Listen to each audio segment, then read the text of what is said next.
back zu einem neuen Video hier auf meinem Kanal. Ich bin schon richtig positioniert, denn es wird wieder so ein Näh-and-Talk-Video. Und zwar heute mit einem ganz besonderen Thema. Ich bin nämlich gerade so ein bisschen im Sporty-Modus, würde ich sagen. Und ich habe so ein paar Favorite Brands, die ich ganz gerne mag. Und ich dachte mir so, come on Julia, probier doch einfach mal selbst so ein Sportset zu machen. Aber natürlich in meinem Design. Ich kann das natürlich nicht in diesem professionellen Maß machen, wie die ganzen Firmen das machen oder herstellen lassen. Die haben da ja auch in den Produktionsstätten ganz andere Voraussetzungen. Aber ich habe mir 3 Meter von diesem wundervollen Sportstoff gekauft und ich hoffe, das wird reichen. Ich glaube aber schon. Finde ich sehr, sehr schön. Das ist so ein Bordeaux. Und ich habe den auch schon gewaschen. Ich bin nämlich nicht immer so vorbildlich, aber ich habe vor, mit noch so weißen Details zu arbeiten. Und ich dachte mir, okay, wenn es abfärbt, dann wird das rosa. Das wollen wir nicht. Also, wäre auch cute. Aber, nee.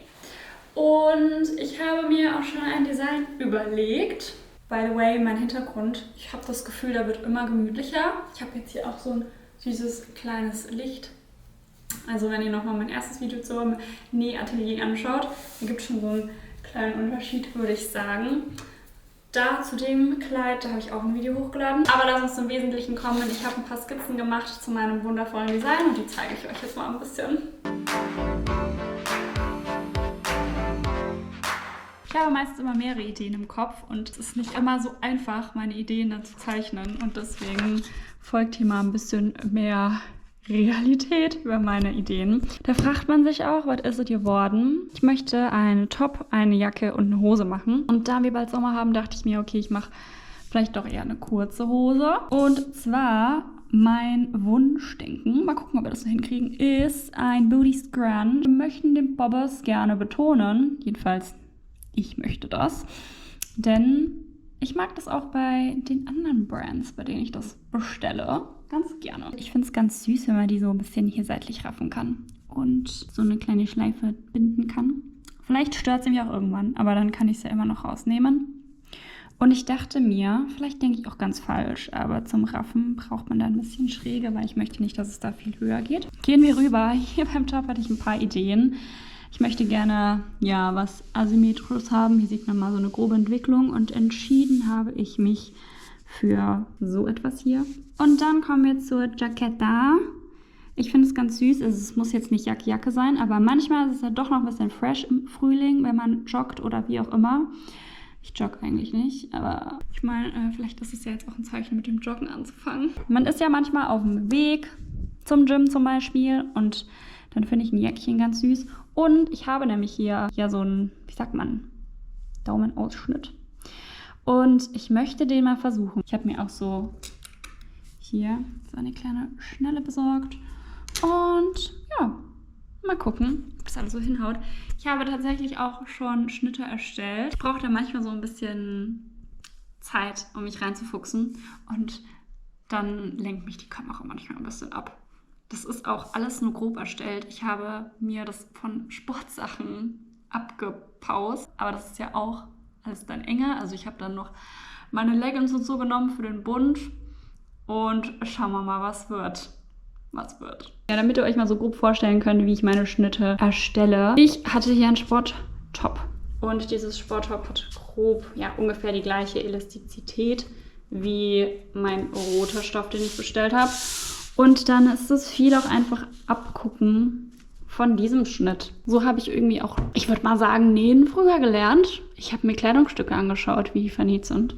Oder auch verarbeitet sind. Das wird jetzt hier ein Prototyp. Und ich hoffe, das passt. Aber hier kann man sich mal gut vorstellen, das sind dann so ein bisschen 2 Lagen. Sehr bestimmt auch zweifarbig sehr cool aus. Das ist hinten und das vorne. Let's see. Und das habe ich mit der Hose so gemacht und auch mit der Jacke. Oh, jetzt hole ich meine Schneidematte raus. Normalerweise schneide ich eigentlich immer auf dem Boden, aber ich fange mit dem Oberteil an und das sind ja nicht viele, also es sind keine großen Schnittteile und deswegen lege ich den Stoff nach und nach da drauf. Genau. Und dann kann ich nämlich auch mit meinem Rollschneider, sag mal Rollschneider, mit meinem Rollcutter das ausschneiden. Eigentlich ganz geil.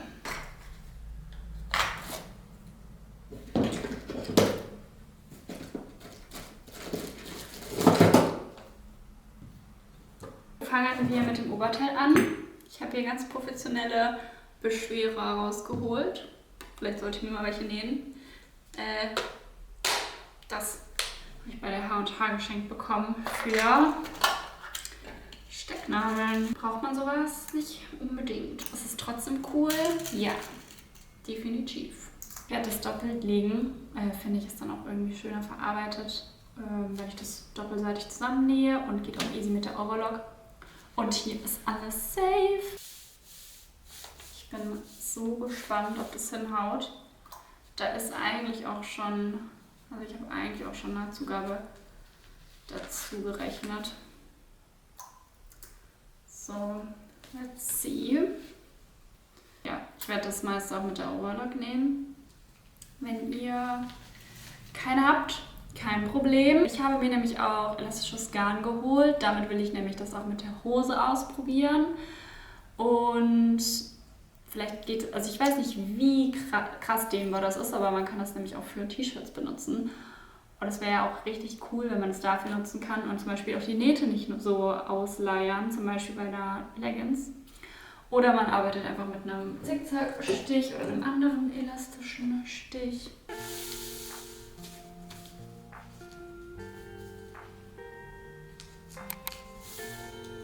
Ich bin ja auch manchmal ein bisschen immer faul, was das ganze Stecken angeht, vor allem weil das hier so rutschig ist.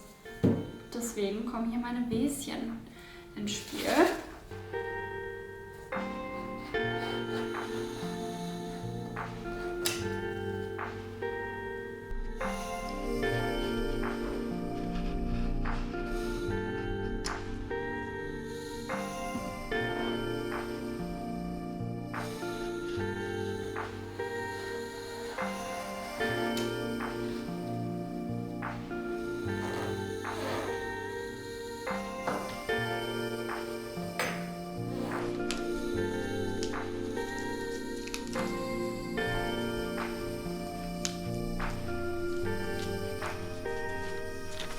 Hier jetzt sozusagen die schönen Stoffseiten mit der Nadel, weil es irgendwie beim Sportstoff dann doch manchmal nicht so schnell ersichtlich ist.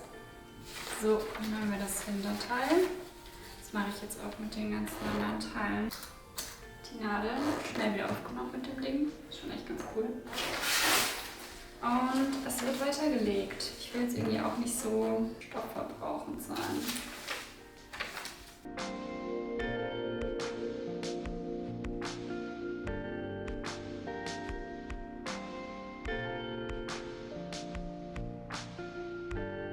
Und ich mache weiter mit der Hose.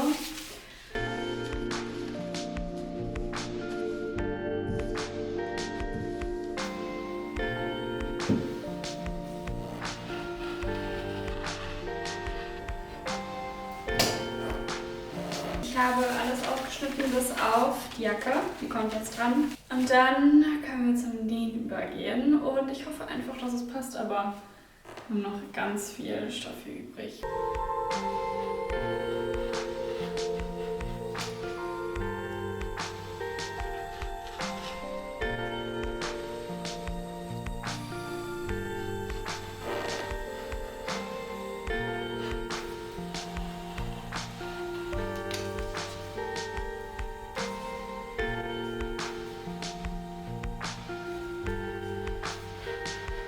Alles ausgeschnitten und ich setze mich jetzt ans Oberteil, nutze auch die Overlock dafür. Man kann auch eine Zickzacknaht nehmen, aber ja, ich habe jetzt auch mal 2 Nadeln reingemacht und so eine Jersey-Nadel verwendet. Und das probieren wir jetzt mal aus. Habe ich rot genommen, weil manchmal stretcht die Naht ja auch und ich dachte mir, dann ist die äußere Naht nicht weiß. Gut, ich verbinde jetzt hier bei dem Hinterteil die Seiten.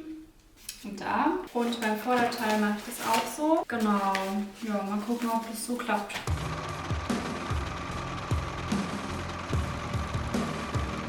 Schauen wir doch mal. Ja, hier sieht man nämlich schön hier die rote Naht.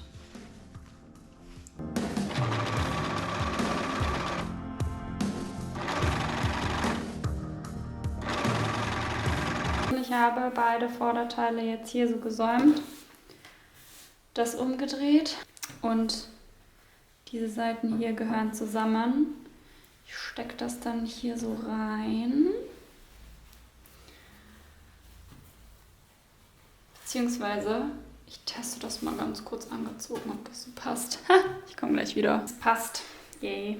Okay, also, ich hoffe, ich habe keinen Denkfehler. Aber das bleibt. Das ist so umgedreht. Und ich werde das jetzt da so reinmachen.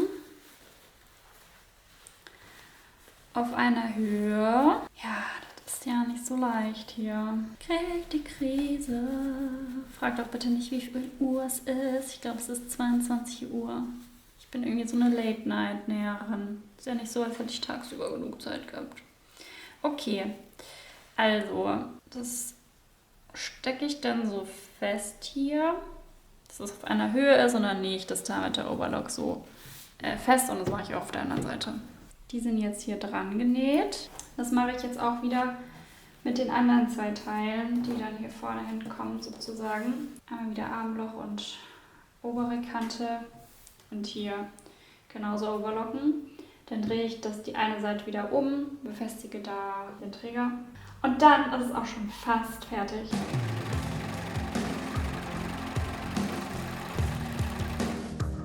Das hat jetzt eigentlich ganz gut geklappt hier mit dem Teil. Hier, die stecke ich dann sozusagen so zusammen und dann overlocke ich die und das mit dem anderen Teil auch.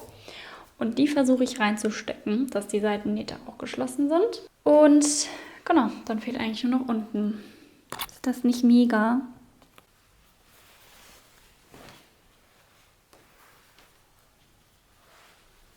Okay, es ist nicht ganz exakt gleich lang, wundert mich irgendwie jetzt gerade.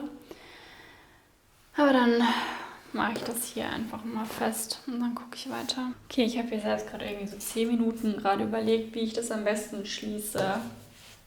Also die eine Seitennaht. Aber ich verbinde die jetzt vorne hier und hinten auch. Und dann nähe ich diese Naht. Boah, es ist, glaube ich, so ein Kuddelmuddel. Ich zeige euch das, glaube ich, wenn ich das zusammengenäht habe, damit man es besser versteht. Aber ungefähr so wie hier. Und dann testen wir mal, ob das auch Sinn macht, was ich hier so geplant habe. So, ich habe sozusagen das hier zusammengenäht. Das hier ist hinten. Ich muss das nochmal kurz richten, ja. Aber an sich macht das gerade Sinn. Das ist ja noch nicht ganz ready. Das ist auf jeden Fall fest in der Naht drinnen. Ich überlege hier, das mit der Overlock zusammenzunähen und dann so ein Bündchen dran zu machen. So sieht das jetzt gerade aus. Ich habe es gerade angezogen und es passt richtig gut und sieht sehr nice aus. Dann kommt hier nämlich noch so ein Schrägband hin. Aber das mache ich tatsächlich, also ich gehe jetzt zur Hose über, weil dann kann ich weiterhin die Overlock nutzen. Und Schrägband mache ich dann ran, wenn ich die Nähmaschine raushole. Okay, ich nehme es zurück. Ich glaube, die Hose werde ich morgen nähen und ich mache jetzt noch die Jacke, weil das sollte eigentlich schnell gehen. Die mache ich noch nur, also nicht doppelseitig, sondern nur einseitig. Und hierfür starte ich mit diesen beiden vorderen Teilen. Ich lege die schöne Seite auf die schöne Seite. Hier ist die Schulternaht. Dann werde ich hier die Armkugel einnähen, das also sozusagen das Armloch, und dann kann ich die Seitenniete schließen. Und dann muss ich es eigentlich nur noch schön versäubern. Das heißt nur, aber das sind jetzt erstmal die ersten Steps. Let's do it!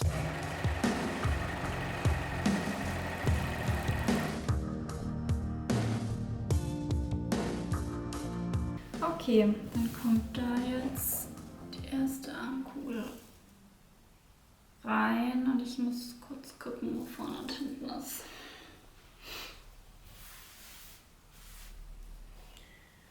Boah, da bin ich ja immer überfragt. Ich sag's, wie es ist. Ne? Momento. Ich google mal kurz, was ich mir da schon wieder gedacht habe. Wir haben jetzt 23:38 Uhr und ich google, wie rum man Ärmel einnähen muss. Nee, super.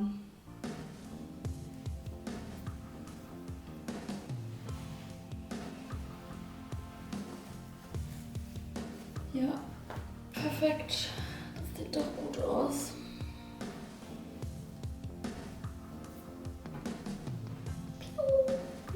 So, die Ärmel sind eingenäht, beiden Seiten. Und jetzt werde ich die Seitennähte schließen. Also hier auf der anderen Seite auch. Und eigentlich kann ich dann auch durchgehen. Also ganz gut hier Seitennaht bis zum Arm durch und dann das Loch und das gleiche auf der anderen Seite.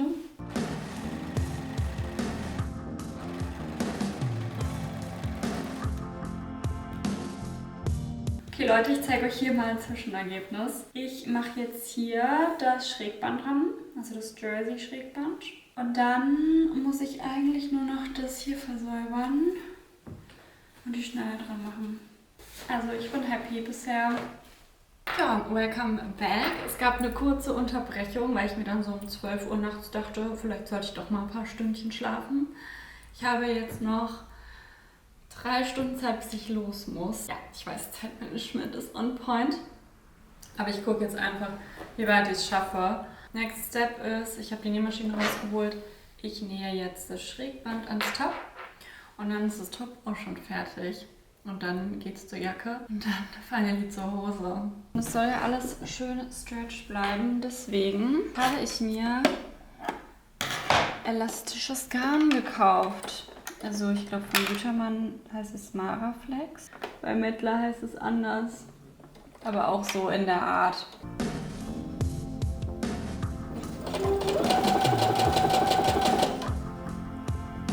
Ja.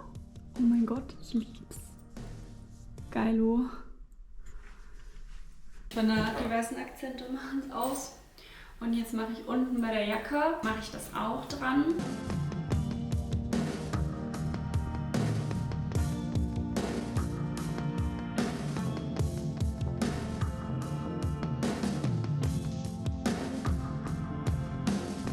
So, ich habe das elastische Garn von weiß zu rot gewechselt. Das hier ist unten dran. Ich finde es richtig schön. Und jetzt gehe ich ganz kurz zu den Armen. Ich mache da den Saum. Ich probiere das auch mal mit der Nadel. Also das kann man auch mit einer Zwillingsnaht machen. Aber mich interessiert es einfach und ich probiere es mal aus. Dann kümmere ich mich ums Armloch und dann nähe ich das hier noch um. Also sagt man den Ausschnitt. So, jetzt habe ich nur nicht das doppelt vernähen.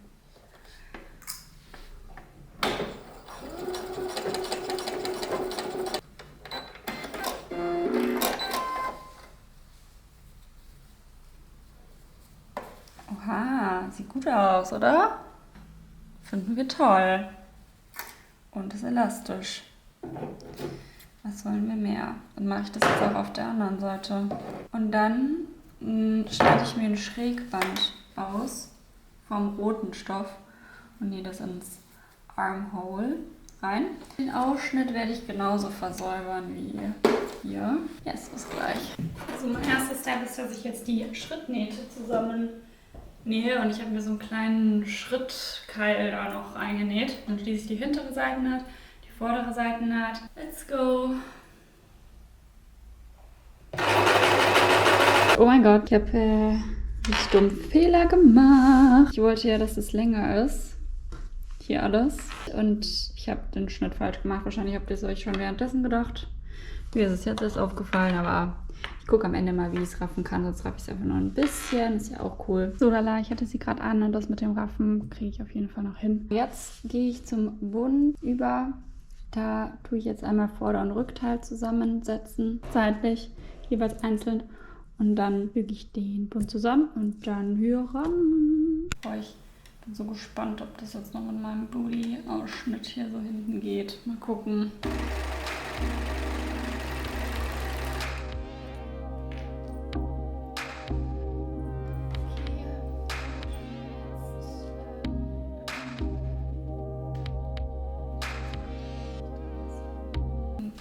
Glaube ich so ran, oder? Dann habe ich das nämlich hier so und dann kann ich das umdrehen, ja. Ich habe da jetzt mal den Bund rangesteckt, so grob. Das mache ich auch mit der Overlock. Und hinten versuche ich jetzt so ein bisschen so ein V am Bauch zu bekommen. Dann kann ich eigentlich schon zur Nähmaschine wechseln. Mega.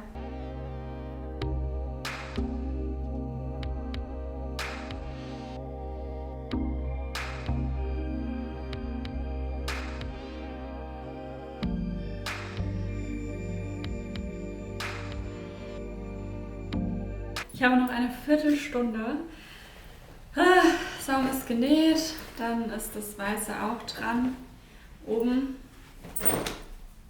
So, ich mache jetzt noch einen Booty Scrunch. Das mache ich so, indem ich, also I try my best, ich nehme Gummi und dehne das und nähe das dann so fest da in dem Part auf der Naht, damit man das von außen nicht sieht. Schauen wir mal, was wird. Und dann gucke ich noch, ob ich die Bindewänder an den Seiten hinkriege. Und dann haben wir es vielleicht schon geschafft. Oh mein Gott, dann war es wirklich eine Punktlandung.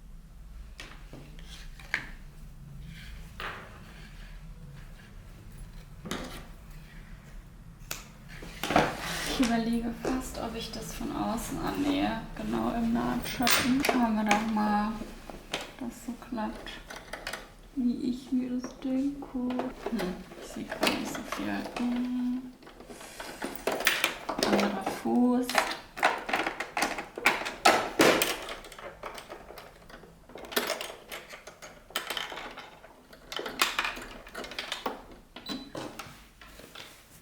Ich hoffe, ihr seht hier überhaupt ein bisschen was, aber ich versuche jetzt im Nahtschatten zu nähen.